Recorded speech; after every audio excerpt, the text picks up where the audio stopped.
नमस्कार दोस्तों। बात हो रही है आरआरबी ग्रुप डी के रिजल्ट्स और आने वाली नई रेलवे वैकेंसीज की। तो बिना किसी देरी के चलिए सीधे मुद्दों पर आते हैं और देखते हैं कि आखिर पर्दे के पीछे चल क्या रहा है। सबसे बड़ा सवाल जो इस वक्त हर कैंडिडेट के जहन में घूम रहा है वो ये है कि आखिर आरआरबी ग्रुप डी के रिजल्ट्स में इतनी देरी हो क्यों रही है। एग्जाम पूरे हो चुके हैं, सब कुछ तैयार बताया जा रहा है, तो फिर ऐसी कौन सी रुकावट है जिसने इस पूरे प्रोसेस पर ब्रेक लगा रखा है।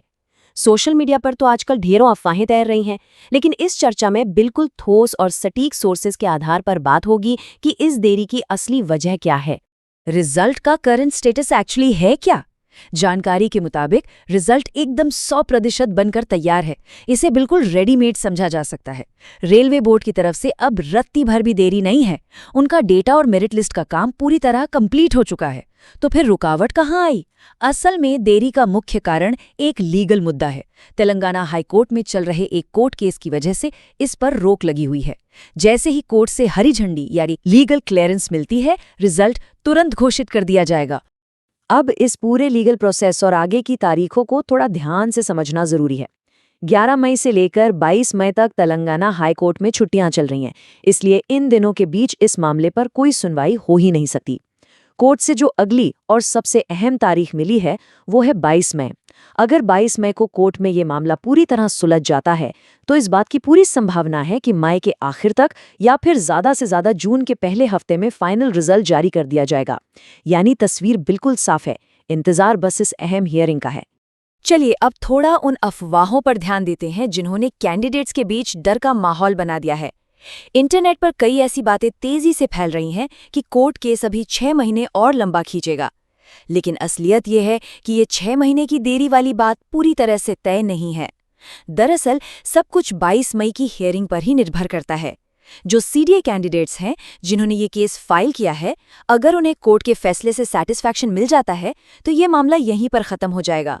लेकिन अगर बिल्कुल निष्पक्ष होकर देखा जाए तो अगर वो संतुष्ट नहीं हुए और उन्होंने सुप्रीम कोर्ट का रुख किया, सिर्फ और सिर्फ तभी इस प्रोसेस में लंबा समय लग सकता है।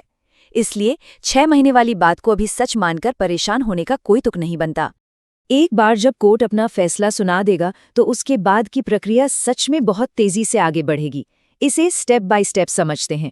जैसे ही कोर्ट का फाइनल डिसीजन आएगा, उसके महज 10 से 15 दिनों के भीतर आरआरबी अपनी तरफ से फाइनल रिजल्ट जारी कर देगा और रिजल्ट जारी होने के तुरंत बाद अगले चरण यानी फिजिकल एफिशिएंसी टेस्ट, जिसे पीईटी कहते हैं, उसका नोटिस निकाल दिया जाएगा। इसका सीधा सा मतलब ये है कि कोर्ट की क्लियरेंस मिलते ही ये पूरा प्रोसेस बिल्कुल रॉकेट की स्पीड से भागेगा।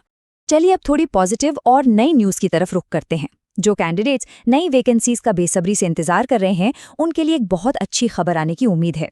ऐसा माना जा रहा है कि इस महीने के अंत तक कुछ नई और बड़ी नोटिफिकेशंस देखने को मिल सकती हैं। इनमें मुख्य रूप से 2 बड़ी रिक्रूटमेंट शामिल हैं। पहली असिस्टेंट लोको पायलट यानी एएलपी की वैकेंसी और दूसरी टेक्नीशियन के पदों पर आने वाली वैकेंसीज। तो अगर इन विशिष्ट एग्जाम्स पर निशाना लगाया जा रहा है तो पढ़ाई और फोकस दोनों को दुगना कर देने का वक्त आ गया है।